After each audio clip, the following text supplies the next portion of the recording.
ছাত্র জনতার গণ অভ্যুত্থানে বদলে যাওয়া নতুন বাংলাদেশের সাথে মার্কিন যুক্তরাষ্ট্রের দ্বিপক্ষীয় সম্পর্ক পৌঁছল এক অনন্য উচ্চতায়। অন্তর্বর্তীকালীন সরকারের প্রধান উপদেষ্টা হয়ে জাতিসংঘ সদর দপ্তরে মার্কিন প্রেসিডেন্টের সঙ্গে প্রথম বৈঠকে রাষ্ট্র পরিচালনায় পূর্ণ সমর্থন পেয়েছেন ডক্টর মোহাম্মদ ইউনূস। বিশ্বের সবচেয়ে বড় আন্তর্জাতিক প্ল্যাটফর্মের এই অধিবেশনে সিক্ত হয়েছেন বিশ্ব নেতাদের উষ্ণ অভ্যর্থনায়।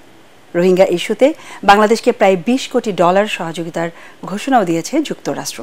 বিস্তারিত জানাচ্ছেন একরামুল হক সায়েম।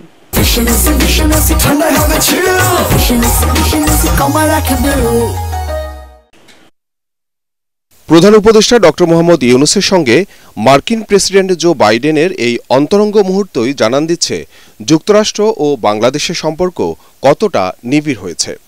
এবারই প্রথম জাতিসংঘ সাধারণ পরিষদের অধিবেশনের ফাঁকে মার্কিন প্রেসিডেন্ট ও বাংলাদেশের কোনো সরকার প্রধান বৈঠক করলেন।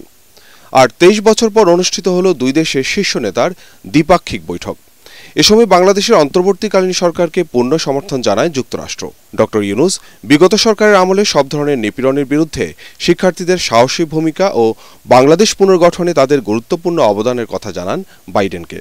দেশ পুনর্গঠনে যে কোনো সাহায্যে ডক্টর ইউনূসের সরকারের পাশে থাকার আশ্বাস দেন মার্কিন প্রেসিডেন্ট। বৈঠকে প্রধান উপদেষ্টা জুলাই বিপ্লব চলাকালীন শিক্ষার্থীদের আঁকা দেয়ালচিত্রের আর্টবুক জো বাইডেনকে উপহার দেন। একইভাবে যুক্তরাষ্ট্রের সাবেক প্রেসিডেন্ট বিল ক্লিন্টনের সঙ্গেও কুশল বিনিময় করেন প্রধান উপদেষ্টা doctor Mohammad Yunus. Clinton global initiative অনুষ্ঠানে কুশল বিনিময় করেন তারা। জুলাই বিপ্লবে বাংলাদেশের শিক্ষার্থীদের আঁকা দেয়ালচিত্রের ছবি সম্বলিত আর্টবুক বিল ক্লিন্টনকেও উপহার দেন প্রধান উপদেষ্টা। অপরদিকে সাধারণ অধিবেশনের ফাঁকে জাতিসংঘের সদর দপ্তরে আন্তর্জাতিক মুদ্রা তহবিল IMF-এর ব্যবস্থাপনা পরিচালক ক্রিস্টালিনা জর্জিয়েভা ও ইতালির প্রধানমন্ত্রী জর্জিয়া মেলোনির সঙ্গে বৈঠক করেন প্রধান উপদেষ্টা।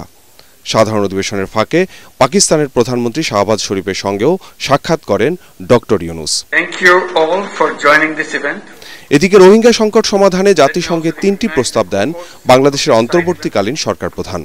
সব পক্ষকে এক টেবিলে বসার আহ্বান জানিয়ে তিনি আশা করেন এ থেকে বেরিয়ে আসবে সমাধানের পথ।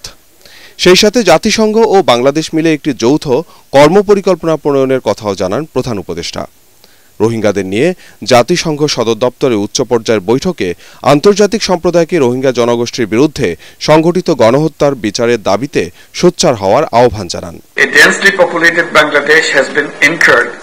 incurring so much in terms of social, economic and environmental costs.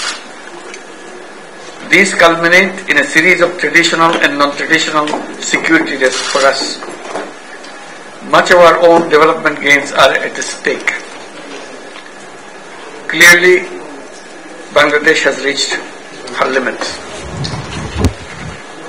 Therefore, as much as Bangladesh engages on humanitarian aspects or ensuring justice, repatriation of the Rohingyas remain the only sustainable solution to the protracted crisis. বৈঠকে রোহিঙ্গা ইস্যুতে যুক্তরাষ্ট্রের পক্ষ থেকে বাংলাদেশকে $19 কোটি 9 লাখ সহযোগিতার ঘোষণা দেওয়া হয়। ইকরামুল হক সায়েম, ATN বাংলা।